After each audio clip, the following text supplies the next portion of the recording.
और वीडियो के साथ आज हम सीखेंगे future perfect tense. Perfect tenses के बारे में ये होता है कि जो काम हो चुका होता है तो वहाँ हम परफेक्ट टेंस यूज़ करते हैं। लेकिन ये सोचने की बात है कि फ्यूचर में किस तरह से होगा। फ्यूचर तो आने वाला वक्त होता है ना, तो उसमें कोई काम कैसे पहले से हो चुका होता है, उसकी कन्फ्यूजन भी मैं दूर कर देती हूँ कि ये तब होता है कि फ्यूचर में जब कोई टाइम सेट होता है तो वहाँ पे फ्यूचर परफेक्ट टेंस यूज़ होता है। अगर टाइम का कोई नहीं दिया हुआ है तो वहाँ हम सिंपल फ्यूचर टेंस यूज़ करेंगे। जैसे कि कोई काम हम कर चुके होंगे तो वहाँ पे हम फ्यूचर परफेक्ट टेंस यूज़ करेंगे। और इसके जो साउंड्स होते हैं वो ये हैं, पहचान ये है, कर चुका होगा, कर चुकी होगी, कर चुके होंगे, कर चुका होगा, कर चुकी होंगी। ठीक है। और अब हम इसका स्ट्रक्चर देखते हैं। Subject plus will shell plus have plus third form of verb plus object. Will और शैल जो है वो हम कौन से प्रोनाउंस के साथ यूज करेंगे? आई और वी के साथ। लेकिन ये कोई ज़रूरी नहीं है, आप आई और वी के साथ विल भी यूज कर सकते हैं, क्योंकि आजकल जो है स्ट्रांगली विल यूज होता है। विल हैव या शैल हैव इसके हेल्पिंग वर्ब्स हैं और यहाँ third form of verb use होगा, जिसको कि मैंने बताया था आपको कि पास्ट पार्टिसिपल जिसको कहते हैं, थर्ड फॉर्म ऑफ वर्ब या past participle.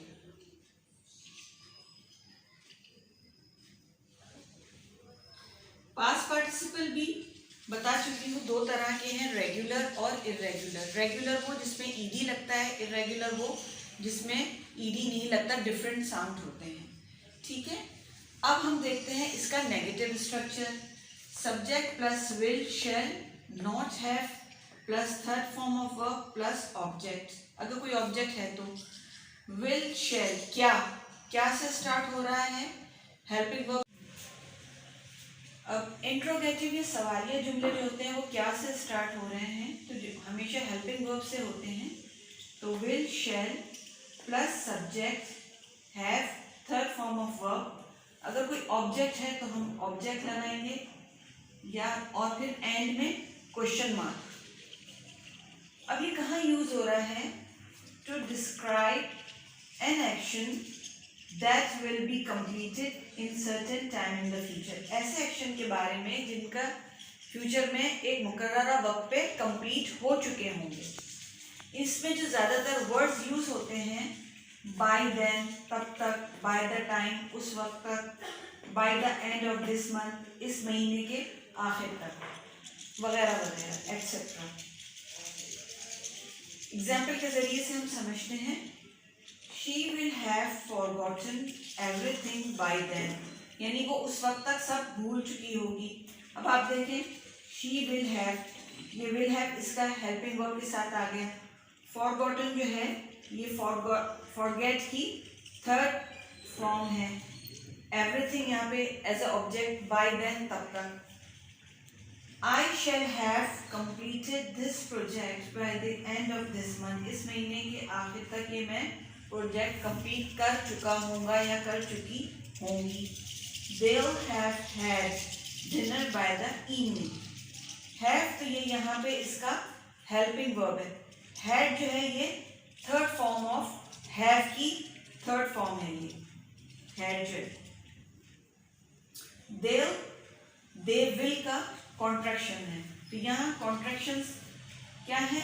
I will have का I'll have, he will have, he'll have, will not have, won't have, shall not have, shan't have या shan't have।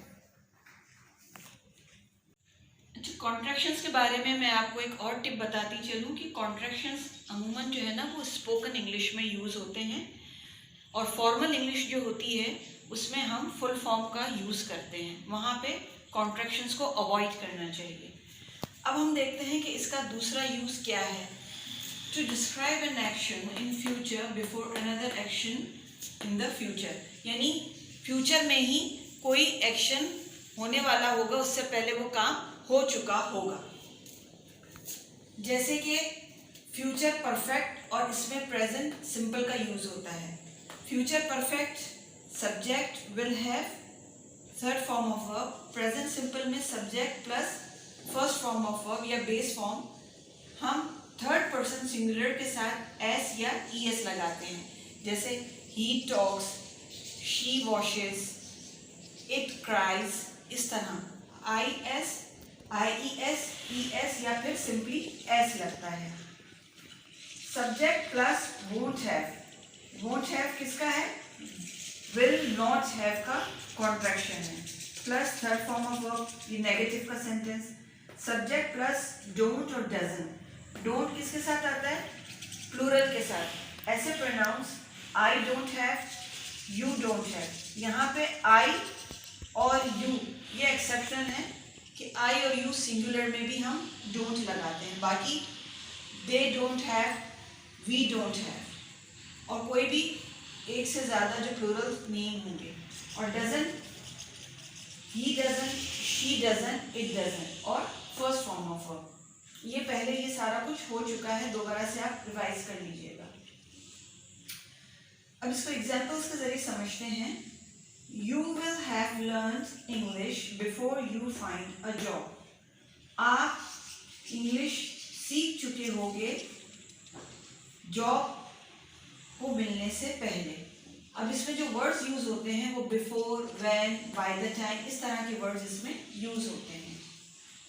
We'll have eaten dinner by the time you get home.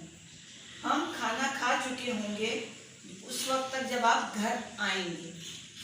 अब आप देखिए कि इसी का हम negative बनाते हैं। You will not have learned English या you won't have learned English हम कह सकते हैं। We'll not have eaten dinner, हमने खाना नहीं खा चुके होंगे। तो इस तरह से हम इसके नेगेटिव सेंटेंसेस भी बना सकते हैं। तो आई होप कि आप लोगों को ये फ्यूचर परफेक्ट टेंस समझ आ गई होगी। अगर वीडियो अच्छी लगी हो तो लाइक करें, चैनल को सब्सक्राइब करें और शेयर करें। Thank you.